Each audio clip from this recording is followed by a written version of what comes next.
Assalomu alaykum aziz obunachilar, navbatdagi darvozamizda Surxondaryo viloyati Angor tumaniga olib kelib o'rnatib 3 qavatli holatda orqasi tekis, oldi ko'rinish oldi orqa ko'rinishi bir xil emas, orqasi tekis holatdagisi.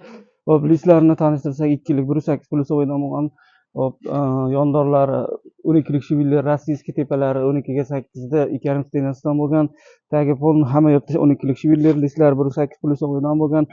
Hop, 8 ga 4 da 2,1 stenasidan aylantirib ishlatilgan profillari, nalichkalari 40 santimetrdan, nalichkalari polni 40 santimetr, tepasi 50 santimetr bo'lgan. Zamoklari zubur zamok, orqalarini ko'rishlaringiz mumkin. Orqalari tekis holatda, mana egalari ham chiqib ketdi, xudo xolasa xursand. Olib kelib o'rnatib berdik. Zamogi zubur zamok, o'sha 150 ming, 160 minglik zamokda hamma darvozaga bir xilda qo'yib beramiz. Kimga shunaqa xizmatlarimiz kerak bo'ladigan bo'lsa, bemalol pastdagi nomerlarga murojaat qilishlaring mumkin. Tez va sifatli O'zbekistonning barcha viloyatlariga tez va sifatli qilib olib borib o'rnatib beramiz.